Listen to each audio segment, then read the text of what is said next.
যোৱাকালি তিতাবৰত মই এই বিষয়ে উল্লেখ কৰিছোঁ যে কংগ্ৰেছৰ সভাপতি গৌৰৱ গগৈৰ উপস্থিতিত আমছুৰ প্ৰাক্তন সভাপতি ৰেজাউল কৰিমে কংগ্ৰেছত যোগদান কৰে আৰু যোগদান কৰাৰ প্ৰথমখন সভাতে তেওঁ ঘোষণা কৰে যে মই শিৱসাগৰ, তিনিচুকীয়াক ধুবুৰী বনাম আৰু বৰ অসম নিৰ্মাণ কৰিম। এতিয়া আপোনালোকে মোক কওক যে ধুবুৰী জিলাত 85% বাংলাদেশী মূলৰ লোকে বাস কৰে। ৰংপুৰ, ময়মনসিং এই জিলাবিলাকৰ পৰা ধুবুৰীত আহি লাহে লাহে আমাৰ মানুহখিনিক তেওঁলোকে সংখ্যালঘিষ্ঠ কৰিলে আৰু 85% মাটি বাৰী তেওঁলোকে দখল কৰিলে। আমি ভাবিছিলোঁ তেওঁলোক ধুবুৰীতে থাকিব আৰু আগুৱাই নাহিব, কিন্তু এইবাৰ তেওঁলোকে কৈছে নহয়, ধুবুৰীতে শেষ হৈ যোৱা নাই, আমি শিৱসাগৰ পাৰ হৈ একেবাৰে তিনিচুকীয়া পামগৈ আৰু আমি বৰ অসম নিৰ্মাণ কৰিম। তাৰমানে ৰংপুৰ আৰু ময়মনসিং মূলৰ মানুহ লৈ অসমত বৰ অসম নিৰ্মাণ হ'ব নেকি? আজি স্বৰ্গদেউ চাওলুং চুকাফা, মহাপুৰুষ শ্ৰীমন্ত শংকৰদেৱে বৰ অসম নিৰ্মাণৰ পৰিকল্পনা কৰিছিল। তাততো বাংলাদেশী মূলৰ মানুহ নাছিলে। আজি তেওঁ কৈছে ধুবুৰী বনাম। শিৱসাগৰ, তিনিচুকীয়া, ডিব্ৰুগড়ৰ এটা নিজস্ব ঐতিহ্য আছে, সংস্কৃতি আছে, পৰম্পৰা আছে আৰু ই হাজাৰ বছৰ প্ৰাচীন পৰম্পৰা। তাত ৰেজাউল কৰিমে কি বৰ অসম বনাব ধুবুৰী বনাই? আৰু এই কথাখিনি কাৰ আগত কৈছে? গৌৰৱ গগৈৰ আগত। মই যদি মিটিঙত থাকিলোহেঁতেন, মই লগে লগে ক'লোহেঁতেন তোমাৰ জইনিং কেঞ্চেল। কিন্তু ওলোটাই গৌৰৱ গগৈয়ে কি কৈছিল? নহয় নহয়, ৰেজাউল কৰিমে এইটো একো ভুল কৰা নাই, বৰ অসমৰ কথা কৈছিল। আৰে ধুবুৰী তিনিচুকীয়া বনিব, ধুবুৰী শিৱসাগৰ বনিব, সেইখন বৰ অসম হ'ব নে বৰ বাংলাদেশ হ'ব? তাৰমানে তেওঁ বৰ অসমৰ নামত বৰ বাংলাদেশ বনাব খুজিছে।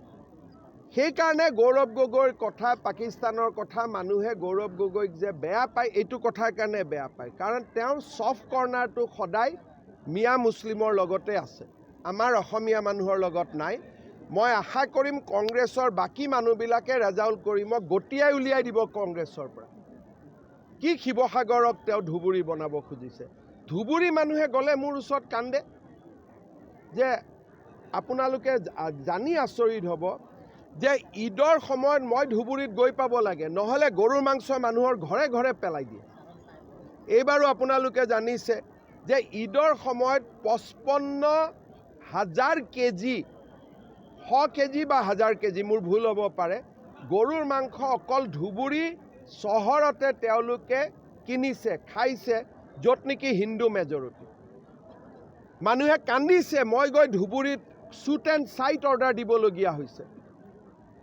আৰু সেই ধুবুৰীখন যদি শিৱসাগৰত হয়, সেই ধুবুৰীখন যদি তিনিচুকীয়াত হয়, অসমখন অসম হৈ থাকিব নেকি? ৰেজাউল কৰিমে যদি এইবিলাক কথা উইথড্ৰ নকৰে, তেতিয়াহ'লে ময়ে ব্যৱস্থা ল'ব লাগিব। ক'ৰবাত অলপ মাটিৰ গণ্ডগোল আছে নহয়, ফৰেষ্টৰ গণ্ডগোল, অলপ মানুহৰ মাটিৰ গণ্ডগোল হৈ যাব, PGR VGRও হৈ যাব লাহে লাহে।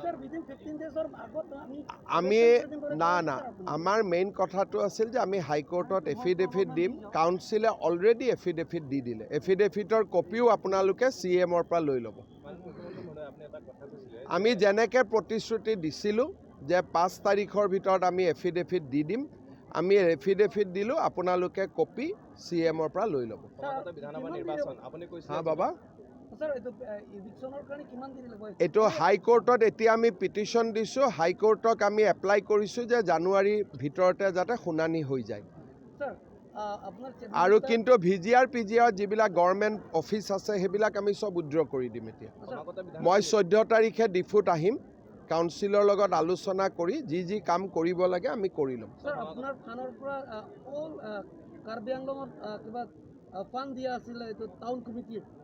লাখ লাখ তো 2 লাখ মই নাজানো বাবা একো ডেভেলপ হোৱা নাই কাৰ্বি আংলঙত ইমান ডেভেলপ হৈছে ডকমকাৰ পৰা কুঠৰি ৰাস্তা বাবা নাই বহুত জায়গাতো হোৱা নাই স্যাৰ আৰে ইমান কাৰ্বি আংলঙত ডেভেলপমেণ্ট হৈছে গোটেই অসমৰ মানুহে হিংসা কৰে ইমান কাৰ্বি আংলঙত কাম হৈছে বুলি এতিয়া গোটেই যেতিয়া অসমৰ বেলেগ মানুহ কাৰ্বি আংলঙত ফুৰিব আহে মোক কয় দাদা কাৰ্বি আংলঙত ইমান টকা দিছে আমাক নিদিয়ে বুলি কয় স্যার সমষ্টি ওয়াইজত 10 লাখ কৈ দিয়া পিএছত 10 লাখ দিয়াতো কিছুমানতো ভালকৈ কাম হোৱা নাই স্যাৰ কৰাই দিব লাগিব তোকো দি দিম বাবা তই অলপ ছুপাৰভাইজ কৰি দিবি কি কোনটো টিভি স্যাৰ আমাৰ কোনটো TV sir Karbi flash news sir flash news 14 তাৰিখে মই আহিম ফ্লেছ নিউজৰ পৰা মোক এটা ৰিপৰ্ট দি দিলে হ'ল ক'ত ক'ত কাম হোৱা নাই হ'ব হেণ্ডছেক কাৰ্ডম MP সাহেব ফ্লেছ নিউজক 14 তাৰিখে মোক লগ কৰাই দিব কাৰ্বি আংলঙতো আমি নতুন প্ৰজন্মক আগভাগ দিম কিন্তু কাৰ্বি আংলঙত MLAতকৈ কাউন্সিল ইলেকশ্যনটো বেছি ইম্পৰ্টেণ্ট গতিকে কাউন্সিলতো এইবাৰ সিটো বাঢ়িব 44 হ'ব গতিকে কাৰ্বি আংলঙত এইবাৰ নতুন বহুত মহিলা আৰু যুৱক ওলাই আহিব